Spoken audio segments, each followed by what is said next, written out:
Hello everyone, आज है 9 अक्टूबर और आज इस वीडियो में हम बात करेंगे इंडिया बुल्स हाउसिंग फाइनेंस के बारे में। देखिए, इंडिया बुल्स हाउसिंग फाइनेंस एक वक्त का बहुत ही दमदार शेयर हुआ करता था। 1,400 रुपए के आसपास ट्रेड कर रहा था और सालाना 40 से 50 रुपए का आपको डिविडेंड भी पे कर रहा था ये। लेकिन बाद में कुछ ऐसा हुआ कि शेयर टूट के बिखरने लगा, काफ़ी ज़्यादा एलिगेशंस लगे इनके ऊपर। एक वक्त में ऐसी हालत हो गई थी कि कंपनी का जो शेयर है वो डबल डिजिट में भी चला गया था।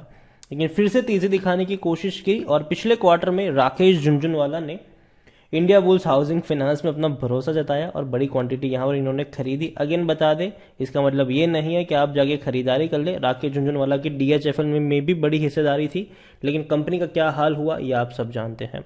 वीडियो में हम डिस्कस करेंगे कि 240 रुपए का इंडिया बुल्स हाउसिंग फाइनेंस कहाँ पे मौके बनेंगे खरीदारी के और कहाँ पे बिकवाली के मौके बनेंगे। तो वीडियो को पूरा जरूर देखिएगा।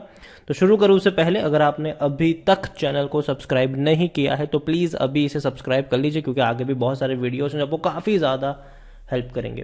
तो इंडिया बुल्स हाउसिंग फाइनेंस 240 रुपए का शेयर है और पिछले एक महीने में अगर हम देखें तो पिछले एक महीने में इंडिया बुल्स हाउसिंग फाइनेंस में तकरीबन 5% का ग्रोथ नजर आया है। अब देखिए 208 तक पहुंच गया था और अगर आप मेरे चैनल को रेगुलर फॉलो करते हो तो मैंने हमेशा कहा है कि 200 रुपए के आसपास जाएगा, खरीदारी के मौके होंगे, 250 रुपए के आसपास पहुंचेगा, बिकवाली के मौके होंगे यहाँ पर। पिछले एक साल में भी अगर आप देख ले तो पिछले एक साल में इंडिया बुल्स हाउसिंग फाइनेंस ने कुछ प्रदर्शन इस तरीके से का किया है कि 61-62% का ग्रोथ है। चैनल को अगर आप रेगुलर फॉलो करते हो तो याद हो कि जब ये शेयर आपको 175 के आसपास मिल रहा था तब मैंने वीडियो बनाकर कहा था कि हाँ, खरीदारी के मौके, खरीदारी करके चल सकते हो और एक बड़ी रफ्तार आपको देखने को मिल सकती है। और जब तेजी आई, और एक वजह यहाँ पर यह भी थी कि राकेश झुनझुनवाला ने यहाँ पर खरीदारी करी थी और शेयर दौड़ना शुरू कर गया, 300 रुपए तक पहुंच गया था ये। और जब 300 रुपए के ऊपर निकला तब मैंने कहा था कि अब मैं यहां से बेच के निकल रहा हूं और जिनके पास है वो चाहे तो प्रॉफिट बुक यहां से करके निकल सकते हैं। और उसके बाद शेयर टूटना शुरू हो गया। मेरी कमेंट्री उसके बाद ये भी थी कि अगर 200 रुपए के करीब मिले खरीदारी करके चल सकते हो और 250 रुपए के आसपास अगर पहुंचता है तो प्रॉफिट लेने का मौका होगा वो, बल्कि ना कि खरीदारी का होगा। 240 रुपए में खरीदने की सलाह नहीं दे रहा हूं, अगेन मैं कह रहा हूं अगर टूटता है 200 के करीब जाता है वहां पर मौके बनेंगे। और अगेन ये वो कंपनी है, ये वो शेयर है जहां पर आप लॉन्ग टर्म की पोजीशन बनाने की गलती से भी मत कर लेना। यहां पर आपको शॉर्ट टर्म में पोजीशन बनानी है, नीचे लेवल पर मिले खरीदो, ऊपर के लेवल पर पहुंचे बेचो और निकल लो यहां से। ज्यादा तूफानी करने की जरूरत नहीं है यहां पर, क्योंकि शेयर फंडामेंटली उतना स्ट्रांग नहीं लग रहा है। हालांकि एक वक्त था, जमाना था भैया, बढ़िया शेयर हुआ करता था, लोगों का पैसा कई गुना बनाकर दिया भी था इसने। लेकिन जो हालिया सिचुएशन है वो कहीं ना कहीं उतनी अच्छी नहीं है। कंपनी लॉस नहीं करी, आगे नहीं कह रहा हूं, कंपनी प्रॉफिट में है, लेकिन कंपनी का प्रॉफिट काफी हद तक टूट चुका है। आप देखेंगे एक अच्छी बात यहां पर यह भी है, जो तेजी आपको देखने को मिली पिछले कुछ दिनों में, 208 का शेयर भैया बढ़िया तरीके से 240 तक पहुंचा। रीजन यही है कि ओक नॉर्थ में इनकी होल्डिंग्स थी, वहां पे अपनी होल्डिंग्स को बेचकर 3050 करोड़ रुपए इनको मिले हैं। अपना हिस्सा बेच दिया भैया वहां पे, तकरीबन काफी बड़ा हिस्सा था, तकरीबन 40% का हिस्सा था इनका, उसको बेच दिया इन लोगों ने, ठीक है। और वहां से एक बड़ा पैसा आया, तकरीबन 3050 करोड़, जो कि बहुत अच्छी बात है। कंपनी के पास पैसा आया है, जब भी कंपनी के पास भैया कैश आता है अच्छी बात होती है। कंपनी के पास कैश आएगा तो भैया आगे वो उस कैश को ट्रांसफर करेंगे और उस कैश से भैया ब्याज पे ब्याज कमाते रहेंगे। तो ये सिंपल सी बात है इनके लिए। हाउसिंग फाइनेंस कर देखिए, फाइनेंस कंपनी करती क्या है, फाइनेंस कंपनी यही करती है कि भैया पीछे से पैसा लेकर आती है, सस्ते दाम पे लोन वो लेती है और बड़े दाम पे लोगों को देती है और बीच का अपना कमीशन रखती है। यही वाला इनका काम काज है और कुछ नहीं है यहाँ पर, ठीक है। कंपनी एक वक्त की भैया बहुत ही दमदार कंपनी थी, बहुत ही दमदार। बुरा लगता है जब कोई इतनी अच्छी कंपनी इस तरीके की दौर से गुजरती है। आप देखिए 1,419 रुपए का शायद 90 रुपए तक चला गया था पिछले साल कोरोना काल में, डबल डिजिट में चला गया था। लेकिन अभी भी देखा जाए तो ऐसी शार्प रिकवरी नहीं लौटी है, ठीक है। तो तेजी अभी भी नहीं आई है यहाँ पर। मिड कैप शेयर है, 11,000 करोड़ के आसपास का इसका मार्केट है, वॉल्यूम 60 लाख के अकॉर्डिंग देखने को मिल रहा है। शेयर होल्डिंग में देखें तो प्रमोटर के पास 21.69, एफआईएल्स बड़ी क्वांटिटी में है, 33.63% की होल्डिंग है, 2.95 mutual fund, 9.92 insurance company. Public के पास ज्यादा पैसा है यहाँ पर, मतलब पब्लिक की ज्यादा क्वांटिटी होल्डिंग्स यहाँ पर देखने को मिली है, उसके बारे में भी बात करेंगे। लेकिन उससे पहले सब लोग कह रहे हैं खरीदो भैया, खरीदो खरीदो खरीदो, सब लोग कह रहे हैं, ठीक है, मतलब मैं ही मना कर रहा हूँ, ठीक है, कोई बात नहीं है। यहाँ पर अगर हम देखने की कोशिश करें तो रेवेन्यू, अब देखिए क्यों कंपनी के शेयर टूट रहे हैं अभी भी नहीं देखने को मिल रहे। देखिए शार्प तेजी रेवेन्यू में थी, 17,000 करोड़ तक पहुंची, लेकिन उसके बाद लगातार ये रेवेन्यू टूट रहे हैं। 10,000 करोड़ से भी कम का रेवेन्यू हमें देखने को मिला है 2021 में। और अभी अगर हम देखें पहले क्वार्टर में भी देखें तो सिर्फ 2,300 करोड़ का रेवेन्यू है, तो भैया वो भी अगर एवरेज निकाले तो 10,000 करोड़ से कम ही जाएगा सालाना, अगर कंपनी कुछ एक्स्ट्रा ऑर्डिनरी नहीं करती है तो। प्रॉफिट्स की मैं बात करूं तो प्रॉफिट भी लगातार डिप हुए हैं, यहां पर आप देख सकते हैं 4,000 करोड़ के प्रॉफिट लगातार धीरे धीरे धीरे धीरे करके कम हो रहे हैं। तो ये भी एक अच्छे संकेत नहीं है कंपनी के भैया। बट हालांकि प्राइस भी उस तरीके से टूटी है, इस बात में भी कोई शक नहीं है।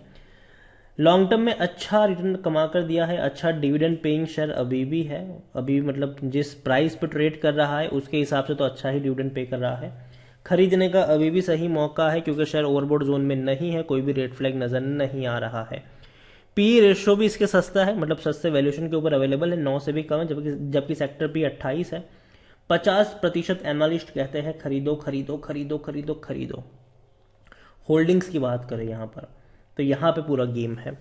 अब देखिए रिटेल और अदर्स के पास है भैया 31.78% की होल्डिंग, जो प्रेजेंट होल्डिंग है, ठीक है। अब उसको हम प्रीवियस में जाए, ये भैया अपनी होल्डिंग बेच रहे हैं, रिटेल वाले होल्डिंग बेच रहे हैं, ये शॉकिंग है। 40% की होल्डिंग जो थी पहले तकरीबन रिटेल और अदर्स पार्टीज की, वो 31 पे आ चुकी है। खरीद कौन रहा है? एफआईएल्स खरीद रहे हैं। 27-28% की होल्डिंग एफआईएल्स की हो गई 33-34 पर। डोमेस्टिक वाले क्या कर रहे हैं? जहां थे वहीं है। म्यूचुअल फंड क्या कर रहे हैं? खरीद रहे हैं। प्रमोटर क्या कर रहे हैं? जहां थे वहीं पर है। मतलब म्यूचुअल फंड और एफआईएल्स खरीद रहे हैं यहां पर, जबकि रिटेल वाले और अदर पार्टी बेच रही है।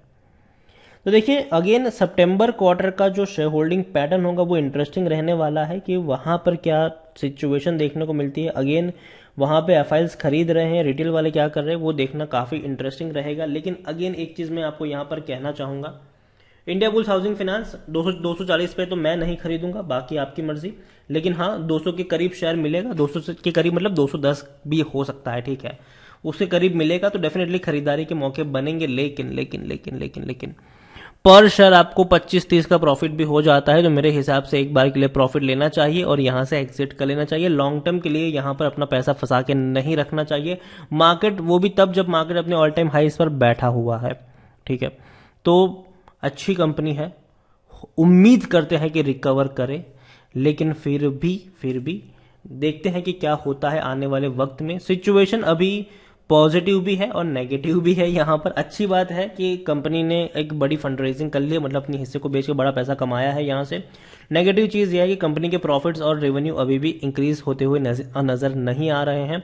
रिजल्ट्स के ऊपर इसकी नज़र रहेगी। और हालांकि राकेश झुनझुनवाला ने जब से खरीदारी करी है तब से तो भैया इसको 4 चांद लग ही चुके हैं, इसमें भी कोई शक नहीं है। लेकिन फिर भी एक चीज़ ऐड करना चाहूँगा कि ब्लाइंडली किसी भी बड़े इन्वेस्टर्स को फॉलो नहीं करना चाहिए, क्योंकि होता क्या है कि उनके पोर्टफोलियो में अगर 50 शेयर होते हैं तो 10-12 शेयर इनके पॉजिटिव में होते हैं, बाकी के कुछ नेगेटिव में भी होते हैं, ठीक है। अब आप जो चूज करोगे वो पॉजिटिव में होगा नेगेटिव में होगा, ये तो भैया आपकी किस्मत के ऊपर डिपेंड करता है और आपकी स्टडी के ऊपर डिपेंड करता है। कोई भी शेयर खरीदने से पहले एक बार चेक करो कि भैया चल क्या रहा है, यहाँ पर कंपनी पैसा कमा रही कि नहीं कमा रही है, सस्ता है कि नहीं, सपोर्ट कहाँ पर है, इसका रेजिस्टेंस कहाँ पर है, कहाँ पे बाय करनी चाहिए। ज्यादा लालच नहीं करनी चाहिए ऐसे शेयर्स में, क्योंकि ज्यादा लालच करने जाओगे तो ये सोचोगे कि अच्छा 200 पे खरीदा है, 240 पे पहुंच चुका है, अब मैं वेट करूंगा 300 रुपए तक का, तो नहीं जाने वाला है वो। चला भी जाए अगर बुल रन इसी तरीके से कंटिन्यू रहेगा तो ठीक है, लेकिन बुल रन हर रोज नहीं रहने वाला है। दिवाली के बाद एक प्रॉफिट बुकिंग आपको देखने को मिलेगी, तो उस चीज को याद रखिएगा। दिवाली के बाद मार्केट करेक्ट होने वाला है, तो चीज़ों को समझिए, उसके हिसाब से डिसीजन लीजिए। और ऐसे में जो रिस्की शेयर्स है वहां पर पैसा फंसाना सही नहीं रहता है। जो फंडामेंटली स्ट्रांग शेयर है, जिनका बिजनेस अच्छा है, जिसके मार्केट प्रेजेंस बहुत ही शानदार है, वहां पर अगर आप पैसा लगाएंगे तो डेफिनेटली आपको नुकसान भी नहीं होगा और नीचे के लेवल पर आपके पास मौके भी होंगे कि आप एवरेज कर सके। तो इंडिया बुल्स हाउसिंग फाइनेंस को लेकर वीडियो को यहीं पे एंड करूंगा। पसंद आया हो तो लाइक करें, शेयर करें। चैनल पर अगर आप पहली बार आए हैं तो प्लीज सब्सक्राइब करें, और इंडिया बुल्स हाउसिंग फाइनेंस के बारे में आप क्या सोचते हैं वो भी आप मुझे कमेंट में लिख के बता सकते हैं। Thank you.